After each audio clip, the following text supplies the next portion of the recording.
Hello and welcome to Startup Hack. Today we are going to discuss about 5 hidden C# features that will actually boost your productivity.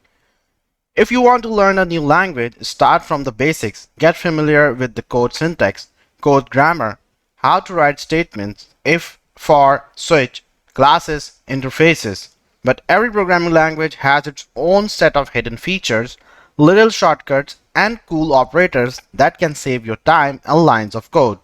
You will write better, more concise, and readable code.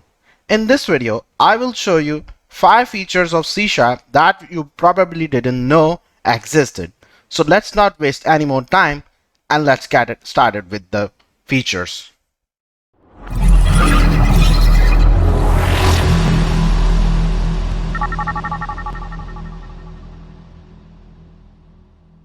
So today's agenda is number 1, inline using statement, number 2, shorthand switch statement, number 3, null coalescing operators, number 4, shorthand object initialization, and number 5, file scope namespaces. So let's dig in.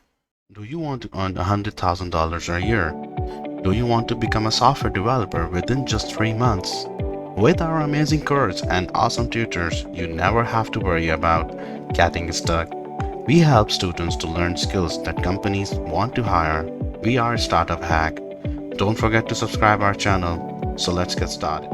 Alright, let's move towards the first topic, inline using statement. If you are not familiar with the using statement, it defines a scope at the end of which an object will be disposed. It's particularly useful when performing I/O operations in safety. For example, here. So C#8 introduced a new way of writing using statements. Basically, instead of opening a block, you will just use the same keyword using just before the object you want to dispose later. There is no more brackets and indentation. The code is now more readable. The lifetime of an inline using will extend to an end of scope in which it is declared. For example, if you use a connection inside a function, it will be disposed when a function terminates. The sample code is the same doing this. Alright, the next topic is shorthand switch statement. I guess you are all familiar with the switch statement. You can use that to write complex conditional and branch operations. Here's example. But in most of cases, you will use switch statement to map one value to another. That's why beginning with C#8, you can use the switch expression to evaluate a single expression from list of candidate expressions. Here's the sample example with switch expression. You have written just the same thing but with the half lines and in a more readable way. So number 3 is null coalescing operators. When working with nullable types, it's important to always check if variables are null before doing anything with them.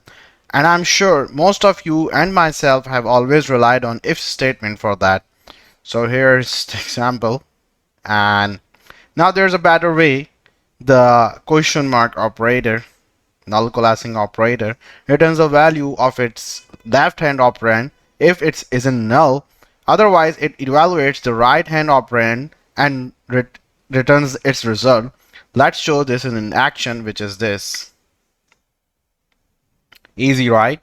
Same thing with just one line of code. There's even another operator that works with nullable types, the null coalescing assignment operator. Beginning with C# 8.0, you can use the double question mark equals to operator to replace the code of the form. So this is the old way and this is the new way for writing this code. Now moving towards fourth topic, shorthand object initialization. In C#, there are two standard ways to declare a variable. You can write the type of the value or let the compiler automatically assign the correct type based on the right assignment. But there's a third way of variable using the short new keyword. So here's the example. This is the old way you are initialized on an object. Now this is the new way. So the last topic in this video is file scope namespaces. This one is my favorite because it reduces code indentation of the entire file. I'm still surprised why Microsoft didn't add this feature before, because many languages had this from the beginnings, like Java. With file scope namespaces, you can replace the code of the form to the following. This is way better. You don't need to indent the majority of the code. It is more clear and has less ceremony. Thank you for watching this video. I hope you learned the hidden features in C#. With all these little tips, C# is becoming way more usable. Code is now clearer, readable, and concise. So don't forget to subscribe our channel and hit the bell icon for latest updates. For joining our course, you can simply go to our website called startuphack.com/start-now. Thank you.